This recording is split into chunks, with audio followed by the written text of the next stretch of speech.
네, 여러분 안녕하십니까? 여러분들 오늘은요, 어찌 보면 우리 이제 좀 본론에 들어올 것 같아요. 여러분도 아시겠지만 우리 상담 쪽에서는 이 각종 상담과 관련된 학자들의 이론들이 정말 중요한데요. 그 이론들을 오늘 좀 살펴볼까 합니다.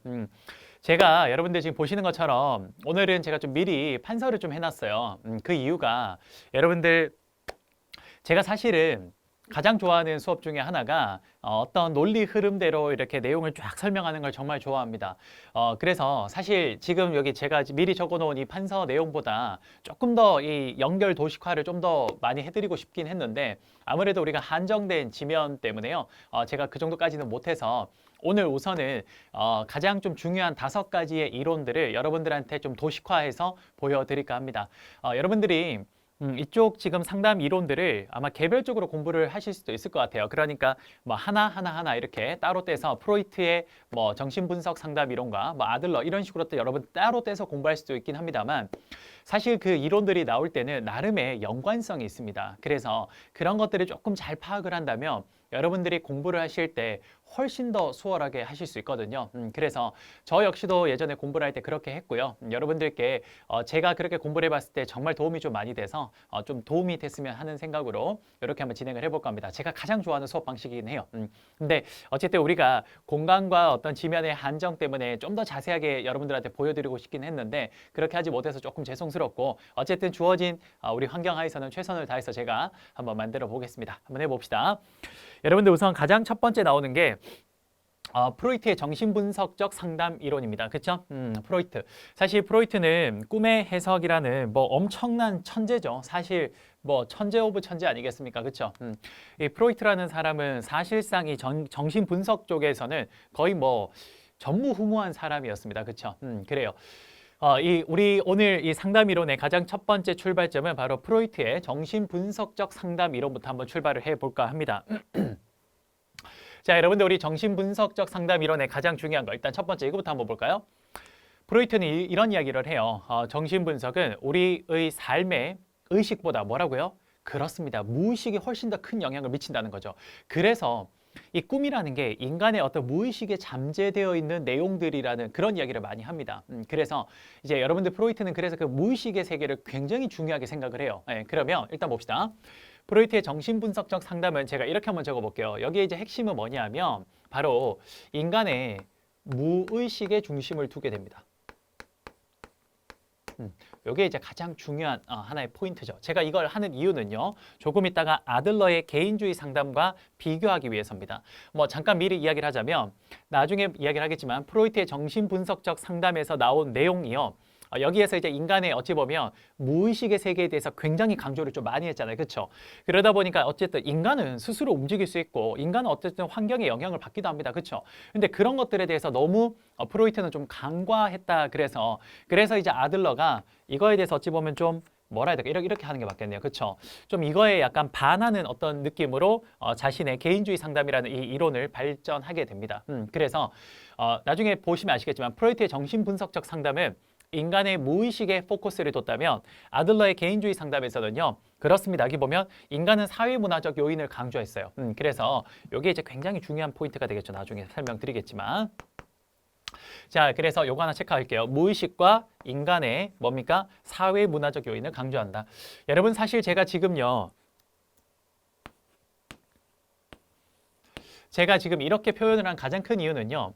우리 시험을 보면 이런 식으로 서로 약간 대립적 관계에 있는 이론들을 서로 이거 두 개를 짬뽕을 해서 이걸 좀 섞어가지고 여기에 있는 특징을 여기 있는 특징과 이렇게 섞어가지고 다음 중 틀린 것은 맞는 것은 이렇게 많이 나오거든요. 그러니까 그런 것들을 이런 도식화를 통해서 여러분들이 좀 공부를 해두신다면 좀 이해가 된다면 아주 손쉽게 좀 정복할 수 있습니다. 오케이? 자, 그러면 자 봅시다. 첫 번째 프로이트의 정신분석적 상담에서는 뭐라고 하냐 이런 말을 합니다. 인간의 정신분석은 우리의 삶에 의식보다 무의식이 훨씬 더 큰 영향을 준다는 입장을 그걸 체계화한 이론이 뭡니까? 그게 프로이트의 정신분석 상담 이론이 되겠습니다. 됐습니까? 자, 그러면 첫 번째 줄 한번 꺼봅시다. 여기. 정신분석은 우리 삶의 의식보다 뭐라고? 무의식이 더 훨씬 더 큰 영향을 준다는 입장을 체계화한 이론이다. 여기까지만. 오케이? 자, 그러면 프로이트의 인간관에 대해서 잠깐 볼 건데요. 제가 지금부터 중요한 건 늘 줄 긋고 별표 치라고 할 겁니다. 오케이? 시험에 잘 나오는 것들은 꼭 제가 체크하고 갈게요. 자, 인간관을 보면 프로이트는 인간관이 뭡니까? 자, 줄 거게요. 인간을 본능이 지배하는 생물학적 존재, 생물학적 추동에 의해서 통제되고 정신 에너지 체계인 세 가지 그게 원초와 자아, 그 다음에 초자, 조금 이따 할 겁니다. 이런 것들에 의해서 어쨌든 결정되는 존재로 보는 거예요. 핵심은 뭐냐면 여기 줄 거게요. 프로이트의 인간관은 인간을 뭐라고요? 본능이 지배하는 생물학적인 존재. 여기까지. 결국 뭡니까? 이게 무의식. 이게 중요하다는 거예요. 인간의 무의식이 굉장히 중요하다라는 걸 강조했던 사람이 프로이트입니다. 됐습니까? 그래서 꿈의 해석이라는 엄청난 역작을 남겼죠. 제가 예전에 이제 공부를 할 때 그 프로이트의 꿈의 해석이라는 걸 읽어봤습니다. 한 30페이지를 읽었나요? 머리를 쥐어뜯고 싶었어요. 와, 정말 천재라는 건 이런 거구나라는 걸 깨달으면서 동시에 내가 얼마나 미천한 존재인가를 정말 뼈저리게 느꼈던 시간이었습니다. 어쨌든 대단한 사람인 것 같아요. 그게 바로 프로이트의 인간관인데, 프로이트의 꿈의 해석인데, 자, 보겠습니다. 지금부터. 그래서 한번 봅시다. 프로이트는 이런 이야기를 합니다. 뭐라고 하냐? 인간의 성격을 다음과 같이 세 가지로 이야기를 합니다. 인간의 성격이라는 건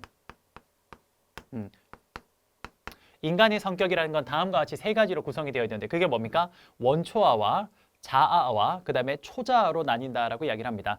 여기에서 여러분 여기에서 자아는 나중에 설명하겠지만 자아는 어떤 역할을 하냐면요. 요거는 중재 역할을 합니다. 즉 초자아와 원초아 사이에서 자아는 뭐 하는 거냐면요. 중재 역할을 하는 게 그게 자아가 돼요. 자, 그럼 봅시다. 이게 무슨 말인지 한번 해볼게요. 여러분들 이렇게 한번 적어볼까? 거기 다 되어 있네요. 그쵸? 여러분들 보시면 지금 여기서부터 한번 해보자. 자, 봅시다. 자, 원초아 첫 번째 뭡니까? 본능적인 나입니다. 본능적인 나. 원초아는 뭡니까? 본능적인 나예요. 그래서 생리적 구성 요소라고 하고요. 두 번째, 자아는요. 현실적인 나입니다. 자아는 뭐라고? 현실적인 나고요. 그 다음에 초자아는 뭡니까? 초자아는 그렇습니다. 도덕적인 나가 됩니다. 자, 이게 무슨 말인지 지금부터 한번 설명을 해볼게요. 이거는 초자아는 내가 되고 싶은 거, 자아는 뭐냐면요. 자아는 내가 생각하는 나. 원초아는 뭡니까? 동물로서의 나입니다. 자, 무슨 말인지 볼게요. 예를 들어서 설명해 볼게요. 이 세 가지가 뭔지. 여러분, 제가 참 여러 가지 예를 여러분들한테 어떻게 설명을 할까 참 고민을 많이 했는데 그래도 이거 자체가 어찌 보면 인간의 원초적인 어찌 보면 무의식의 세계를 이야기하는 거니까 역시 무의식적인 이야기라는 게 가장 좋을 것 같아서 그래서 좀 생리적인 이야기를 할게요. 생리적인 이야기. 자, 여러분들 우리가 예를 들어서 산책을 하고 있습니다. 산책을 하고 있어요. 자, 우리가 한강변을 걷고 있습니다. 산책을 하고 있어요. 산책을 하고 있는데 산책을 하는 도중에 갑자기 뭐가 왔습니까? 배가 아파요. 뭘 해야 됩니까? 큰 걸 해야죠. 큰 거, 똥. 그렇죠? 이걸 이제 좀 배설을 해야 됩니다. 그렇죠? 자, 볼게요. 이렇게 우리가 어떤 지금 현재 생리적 현상인 어떤 지금 배설을 해야 되는 그런 상황에서 자, 볼게요. 원초아는 어떤 행동을 하게 되냐면요. 그 자리에서 싸요. 그 자리에서. 내가 지금 배가 아파. 그래서 정말로 이 큰 거를 좀 배설을 해야 될 것 같아. 어떻게 합니까? 그 자리에서 합니다. 그 자리에서. 그게 뭡니까? 그게 원초아예요. 동물적 그냥 감각에 가장 뭡니까? 가까운 존재라고 보는 겁니다. 됐습니까? 그래서 뭐라 그랬죠? 본능적인 납니다. 됐습니까? 오케이. 그 다음 초자아는 뭐냐? 초자아는 자 보세요. 엄청나게 뭡니까? 이거는 소위 말해서 좀 뭐라 해야 되죠? 이 통제가 된 나인데요. 내가 바라는 나죠. 내가 바라는 나. 그럼 봐봐. 현 상황에서 이제 한강변을 걷고 있는데 배가 아파. 그래서 원초아, 본능적인 나는 그 자리에서 그냥 똥을 누는 거죠. 근데 예를 들어서 초자아는 뭐냐면요. 이겁니다. 그래도 사람으로서 어떻게 그런 행동을 해? 사람은 뭡니까? 이성이 지배하는 존재인데 어떻게 그런 행동을 해? 그래서 어떻게 합니까? 똑같이 배가 아플 때 어떻게 하냐면요. 화장실이 보일 때까지 찾는 거죠. 그게 뭡니까? 오케이, 그게 초자아가 되는 겁니다. 여러분 근데 이상적이고 도덕적인 건 맞아요. 그렇죠? 어떻게 여러분 그 배설물을 밖에 이렇게 아무 데나 합니까? 요즘 하다못해 그 강아지들도 그 배설을 하고 나면 주인이 그거 다 치우지 않으면 그 뭐예요? 그 저기 벌금 받잖아요. 그렇죠? 근데 그 어떻게 인간이 그 아무 데나 합니까? 그렇죠? 사실 굉장히 맞는 말이야. 도덕적이고 내가 바라는 나의 모습인 거 맞아요. 현 상황에서. 그렇죠? 그런데 여러분 지금 그 자리에서 배설을 한다는 건 너무 동물적이고 그런데 화장실을 찾는 건 참 바람직해. 근데 중요한 건 화장실이 없어. 화장실이 없어. 그럼 어떻게 해야 됩니까? 찾을 때까지 계속 가는 게 초자아인 거예요. 근데 여러분 그렇게 되면 결국 어떻게 됩니까? 그렇죠. 알죠? 뭐 이렇게 이렇게 되잖아요. 처음에 막 이러다가 나중에 이렇게 되잖아요. 그렇죠? 그러면서 몸이 부들부들 떠는 거 아닙니까? 그렇죠?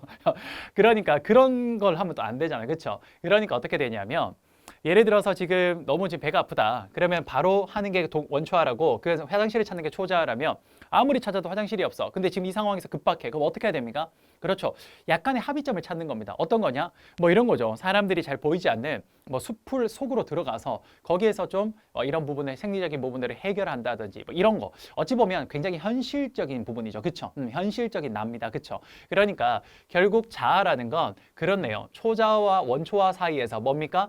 중재하는 역할을 하는 게 그게 자아가 되는 겁니다. 제 말 이해되십니까? 그래요. 바로 프로이트는 성격은 이렇게 해서 형성이 된다라고 이야기를 했던 겁니다. 제 말 이해되십니까? 그래요. 이렇게 보면 아주 손쉽게 좀 이해를 할 수 있을 것 같네요. 됐습니까? 오케이. 이게 바로 프로이트의 뭡니까? 그렇죠. 성격에 대한 초자와 자아와 원초화에 대한 이야기를 했던 겁니다. 됐습니까? 오케이. 자, 그러면 하나씩 좀 끄어봅시다.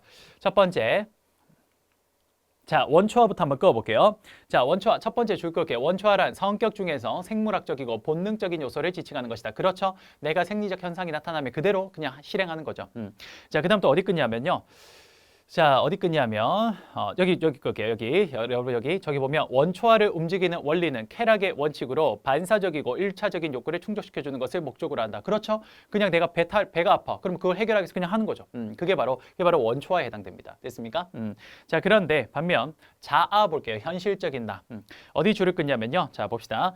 여러분들 교재에서는 위에서 네 번째 줄 끝으로 가시면 자아를 움직이는 원리는 여기 되겠네요. 자, 여러분들 위에서 네 번째 줄입니다. 위에서 네 번째 줄 끝에 자아를 움직이는 원리는 현실 원칙이다. 그렇죠. 뭡니까? 이 중간에서 현실적인 이야기입니다. 볼게요.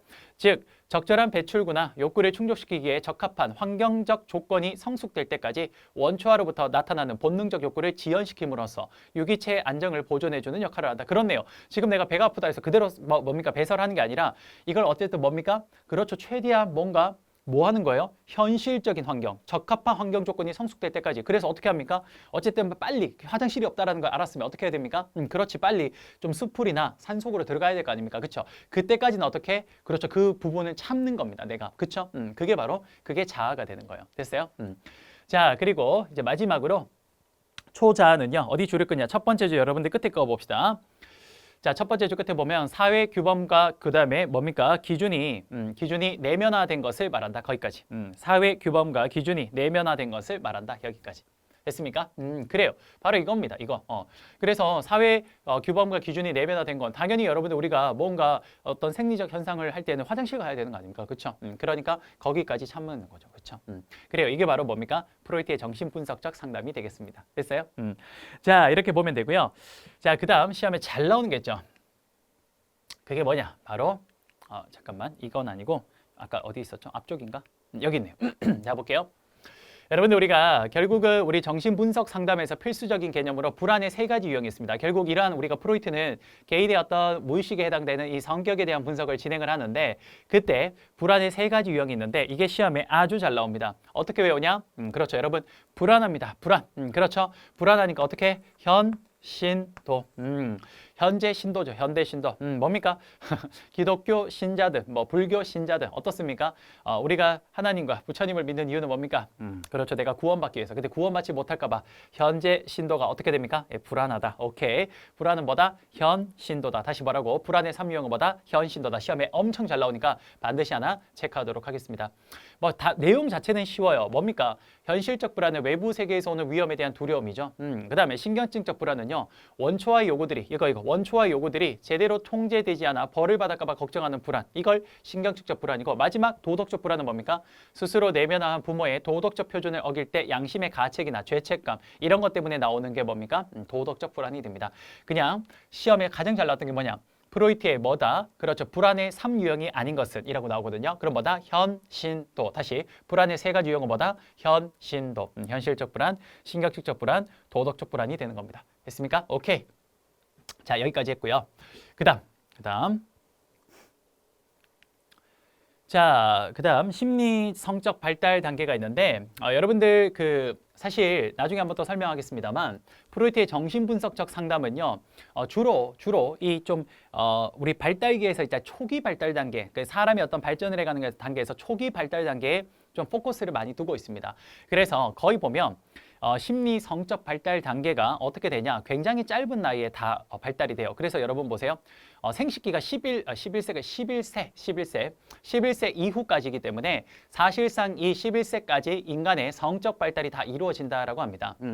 그거를 이야기한 거예요. 그 5단계가 뭐냐? 바로 제일 처음에 구강기, 학문기, 성기기, 잠재기, 생식기가 되는데 구강기는 뭡니까? 일단 처음에 성적인 그 느낌이 어디에 가장 많냐? 입에 있어요.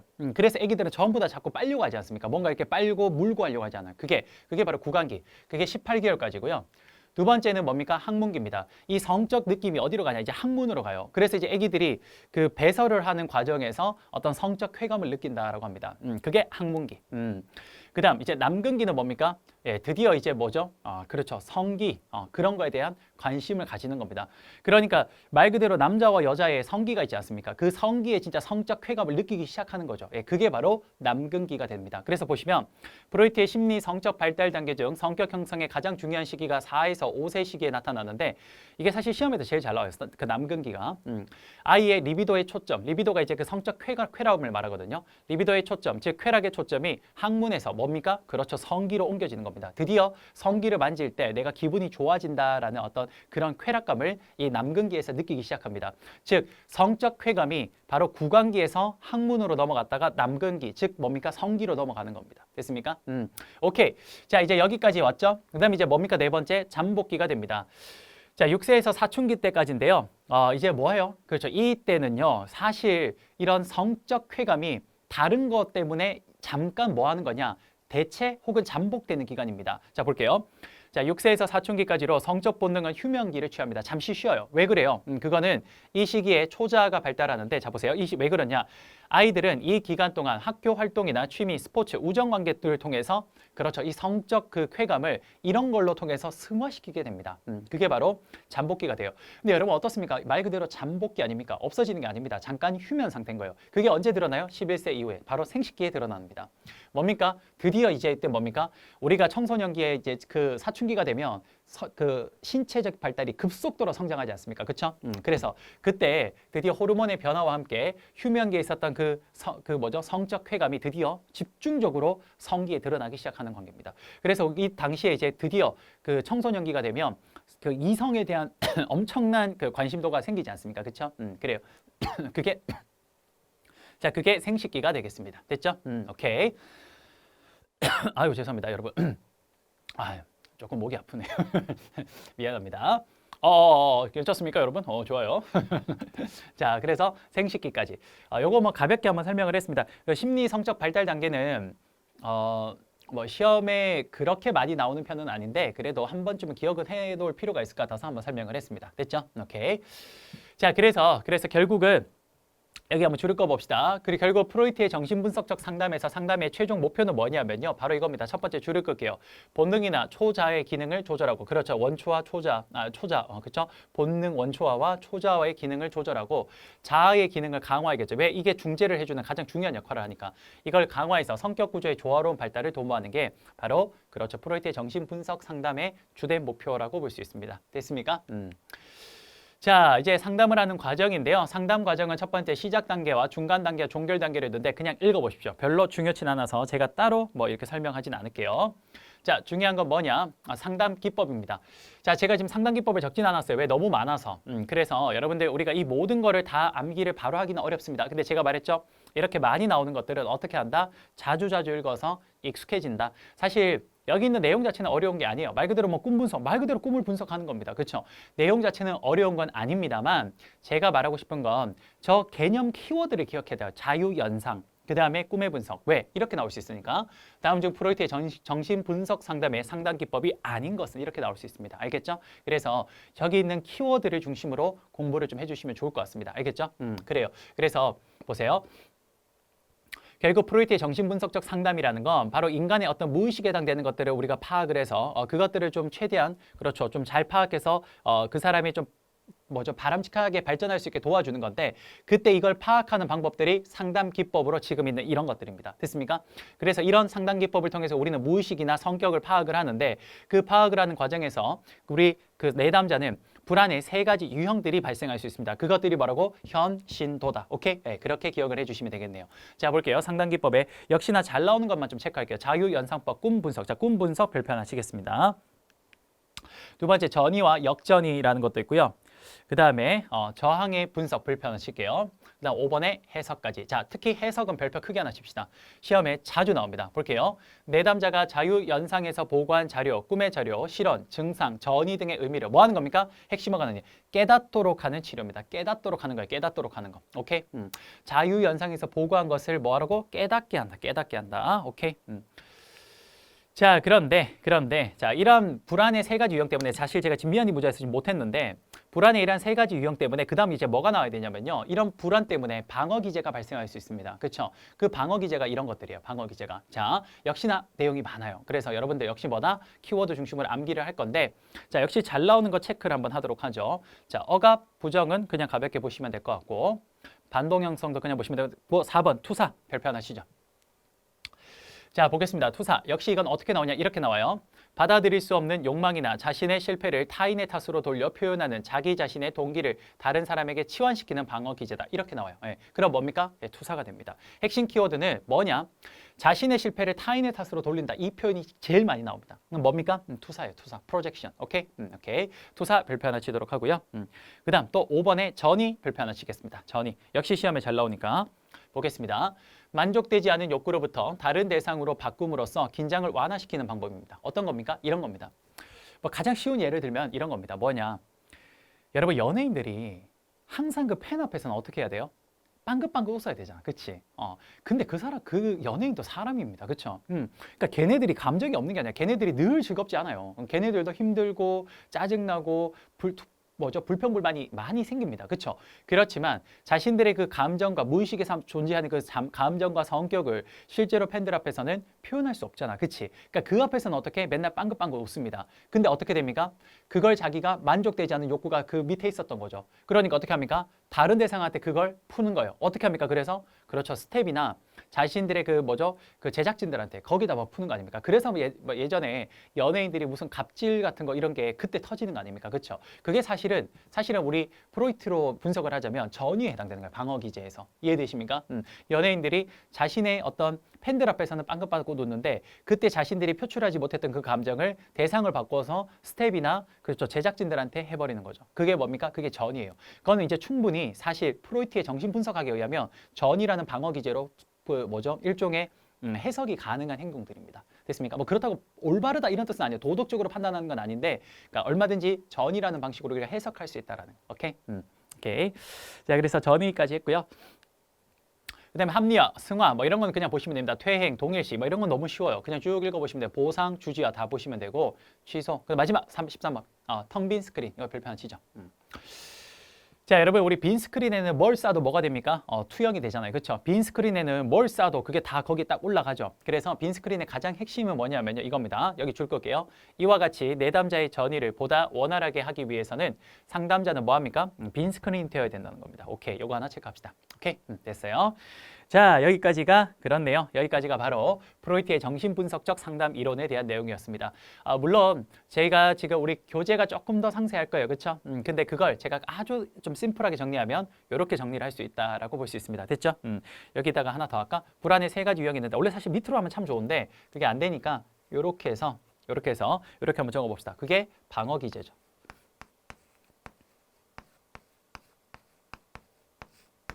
아무래도 이제 불안하니까 그거에 대한 방어 기제가 나오는 거 아니겠습니까? 그렇죠? 그 방어 기제 중에 아까 중요하던 한 거 몇 가지 적으면 될 겁니다. 그렇죠? 아까 제가 뭐 대표적으로 제가 뭐뭐를 이야기를 했죠. 아까 제일 처음에 투사 몇 개만 적어보죠. 프로젝션 투사. 그다음 또 뭡니까? 전위. 그다음에 텅 빈 스크린. 그냥 빈 스크린이라고 적을게요. 이렇게 정리하시면 되겠습니다. 오케이? 됐습니다. 자, 이렇게 해서 우리가 프로이트 이야기는 일단 좀 끝을 낼게요. 자, 그런데 물론 프로이트의 이 무의식의 세계에 대한 내용은 정말 대단한 내용이긴 합니다. 엄청난 이론이기도 해요. 하지만 인간이 너무 그 본능적인 부분에만 좀 포커스를 맞췄다라는 게 조금 단점이 될 수 있습니다. 그래서 어찌 보면 이거에 약간의 반기를 들고 나온 게 뭐냐? 그게 바로 아들러입니다. 바로 아들러의 개인주의 상담인데요. 자, 봅시다. 아들러의 개인주의 상담 한번 보죠. 시사점 한번 읽어보시고 아들러의 개인주의 상담. 아들러는요 오스트리아의 정신의학자인 알프레드 아들러이고요. 이 사람은 사실 개인 심리학의 창시자입니다. 그러니까 이 사람의 참 가장 큰 시사점은 뭐냐면 결국은 우리가 너무 이쪽에 이때까지만 해도 프로이트의 영향 때문에 무의식에 초점을 맞췄다면 드디어 인간과 사회 문화의 요인의 강조, 중요성을 강조하기 시작했다라는 이게 아주 중요한 거죠. 그러니까 인간의 뭡니까? 사회 문화적 요인을 강조했다라는 거. 사회 문화적 요인. 그렇죠? 여러분 사회 문화적 요인은 인간의 무의식이 아니잖아요. 그렇죠? 그러니까 이런 것들을 강조한 게 아주 중요한 어떤 시사점이 될 것 같습니다. 자, 그러면 줄을 한번 그어보죠. 여러분들 우선 우리 그 아들러 여기 개요에서 한번 끌어볼게요. 자, 거기 위에 보면 개요의 두 번째 줄에 가시면요. 자, 여기다 줄을 끄읍시다. 여기 보면 개개인의 특성에 초점을 맞춘 심리학이다. 오케이, 여기를 한번 줄을 끄고 그 다음 쭉 내려가서 지금 방금 줄 끈 것에서 밑으로 셋째 줄 내려가서요. 어디 줄을 껐냐? 여기 줄 끌게요. 자기 완성을 위한 필수 요인이 열등감이라고 보았고 그 부족함을 인정하고 극복하려는 의지와 노력을 중요하게 생각했다. 여기까지. 결국 뭡니까? 인간은 콤플렉스를 극복하고 사회 속에서 끊임없이 변화와 뭡니까? 발전을 추구하는 존재라는 겁니다. 이해되십니까? 오케이. 요거예요. 자, 그게 바로 아들러의 개인주의 상담입니다. 아들러는요, 이 개인주의 심리 상담의 가장 큰 목표가 뭐냐? 결국 그 우리 내담자들의 사회적 관심을 갖도록 돕고 사회 구성원들을 기여하도록 돕고 잘못된 동기를 받고 뭐 이런 것들이 있습니다. 별표 하나 치죠. 자, 사실 내용이 심리학 목표로 몇 번 나왔어요. 그래서 별표 하나 치도록 하는데 뭐 역시나 너무 많잖아. 그치? 그러니까 역시 자주 읽어서 익숙하게 가겠습니다. 볼게요. 우선 개인 심리학 상담의 목표는 뭐다? 첫 번째, 사회적 관심을 갖도록 돕고요. 두 번째, 사회 구성원으로 기여하도록 돕고요. 세 번째, 잘못된 동기를 바꾸도록 돕고 네 번째, 패배감, 열등감, 아까 그거였잖아요. 그죠? 컴플렉스. 그거를 뭐 하는 겁니까? 극복시킬 수 있게 돕고요. 사실 가장 핵심이죠. 5번에 잘못된 삶의 목표와 생활 양식을 수정하게 돕고 마지막 여섯 번째, 타인과의 동질감을 갖도록 돕는 겁니다. 6가지 하나 기억할게요. 오케이? 별표 하나 치도록 하고 자, 그래서 바로 아들러의 개인주의 상담에서는요. 바로 인간관을 이렇게 표현을 합니다. 제가 그중에 지금 4가지만 일부 적어놨는데 마지막에 완성을 추구하는 존재까지 표현하면 되겠죠. 인간을 어떻게 본다? 가정의 인간에 대한 가정. 인간은 분리할 수 없는 총체적 존재고요. 인간은 사회의 일부라고 불리는 사회적 관점과 그 다음 뭡니까? 자기 인생을 스스로 창조적으로 결정할 수 있는 인간은 창조적 존재고요. 인간은 뭡니까? 그렇죠. 주관성이 있고 마지막으로 완성을 추구하는 존재다. 그런 기본적인 뭡니까? 그렇죠. 인간관의 가정을 갖고 있습니다. 이 인간의 개인주의 심리 상담학이라는 걸 발전시킬 때 기본적으로 인간이 이렇다라고 가정을 해요. 그러니까 이런 가정하의 결과 뭐냐? 인간은 결국 이렇게 표현을 합니다. 거기 있나요? 거긴 없죠. 자, 인간관을 이렇게 표현을 합니다. 뭐라고? 인간관을 이렇게 표현을 하니까 결국 인간은 어떻다? 인간은 목적 지향적이고 행동 지향적이며 열등감에 대한 보상을 추구하고 우월성을 추구하고 사회적 관심을 추구한다라고 이야기를 합니다. 됐습니까? 오케이. 제가 이거 적은 이유는요. 바로 인간의 결국 궁극적인 목적과 특징에서 열등감이 나왔잖아. 그래서 이 열등감이 발생한 원인이 바로 이거예요. 그래요. 바로 이거예요. 오케이. 딱딱 정리되죠? 그래요. 그게 바로 이게 바로 원인이 되는 겁니다. 이렇게 됐습니까? 그게 이런 것들이요. 자, 그게 여러분 첫 번째 신체적 특성에 따른 기관 열등감. 그게 뭡니까? 기관 열등감. 그렇죠? 두 번째 부모의 양육에 대한 태도. 대표적으로 과잉 보호가 열등감을 형성하고요. 부모가 반대로 너무 과잉이 아니라 너무 안 해도 안 되는 거죠. 그 양육 태만. 마지막으로 너무 높은 목표를 설정하는 경우도 이건 사실 한국에 좀 국한된 거예요. 사실은. 그래서 제가 여기 뺀 거예요. 이렇게. 됐습니까? 그래서 이런 열등감을 형성하는 원인이 된다라고 이야기를 합니다. 됐죠? 오케이. 자, 됐습니다. 이렇게 해서 정리 좀 하도록 하고요. 오케이. 나머지는 그냥 한번 보겠습니다. 개인주의 상담의 치료 과정은 관계를 형성하고 개인 내 역동성을 탐색해서 해석을 통한 통찰을 하고 재교육을 한다. 그냥 가볍게 한번 보시면 되고요. 그 다음에 개인 심리학의 생활 양식 역시 4가지. 지배형, 획득형, 회피형, 사회형. 그냥 요 개념만 하나 체크하도록 할게요. 별표까지 치지 않겠습니다. 됐죠? 됐어. 자, 이게 핵심이네요. 여러분들 사실 이거 2개를 비교하는 것들이 제법 나오니까 역시 체크하도록 하겠습니다. 봅시다. 제가 줄 끌 안 되면 끌게요. 자, 지금까지 우리는 프로이트의 정신분석적 상담과 아들러의 개인주의 상담에 대해서 공부를 했습니다. 근데 제가 말씀드렸죠. 프로이트의 무의식에 대한 이 부분을 너무 지나치게 강조한 점에 대해서 어찌 보면 반기를 들고 나온 게 인간의 사회문화적 요인을 강조하기 위한 아들러의 개인주의 상담입니다. 그러다 보니까 이 두 개는 상당히 배치되는 의견들이 많아서 이 두 개를 비교하는 문제가 자주 나와서 지금부터 줄을 한번 그어보겠습니다. 첫 번째. 자, 여러분들 거기 보시면 프로이트는 뭡니까? 자, 거기 줄 거게요. 여러분들 거 보시면 첫 번째 줄에 생물학적인 것 여기까지. 프로이트는 생물학적인 거에 관심을 둡니다. 하지만 아들러는 어디입니까? 오케이, 사회 심리학적 기초를 가진다 여기. 오케이, 요거 첫 번째. 생물학적이냐, 사회 심리학적이냐 여기서 나오네요. 무의식적이냐, 사회 문화적이냐. 오케이, 됐죠? 오케이. 그다음 두 번째. 프로이트는 결정론을 강조했지만 아들러는 목적론을 강조합니다. 자, 결정론 줄 끊고 인과론 혹은 결정론 여기 줄 같이 끊죠. 인과론 혹은 결정론. 그다음에 아들러는 목적론에 줄을 끊겠습니다. 됐죠? 오케이. 자, 그다음에 세 번째는 그냥 넘어가도록 할게요. 별로 줄 거 없고 네 번째 넘어가겠습니다. 네 번째는 어디 줄 끊냐면요. 자, 이렇게 줄 끌게요. 자, 프로이트에 있어서 인간에 대한 연구는 주로 지금부터 줄 끊겠습니다. 개인 내적, 심리 내적인 것에 집중. 하지만 여기는 어떻습니까? 인간의 사회문화적인 요소를 많이 보잖아요. 그렇죠? 그래서 여기는 어디 줄을 끊냐면요. 여기서 줄 끊겠습니다. 대인관계를 통해서 이해. 여기까지. 그러니까 무의식이다 보니까 그 인간 그 자체, 그거에 대해서만 강조했다면 이건 뭡니까? 인간의 어떤 사회적인 그 틀 안에서의 어떤 관계 같은 것들을 포커스를 뒀다라는 거죠. 오케이? 요거는 꼭 좀 체크하겠습니다. 시험에 아주 잘 나왔던 거예요. 오케이? 자, 됐습니다. 이렇게 해서 우리가 첫 번째 프로이트의 정신분석적 상담과 아들러의 개인주의 상담에 대해서 우선 설명을 드렸습니다. 자, 여러분들 오늘 수업은요. 우선 여기 이 두 개를 분석하는 데까지만 마무리하도록 하고요.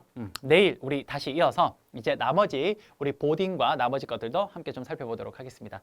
여러분 수고 많으셨고요. 저는 다음 시간에 다시 찾아뵙도록 하겠습니다. 여러분 감사합니다.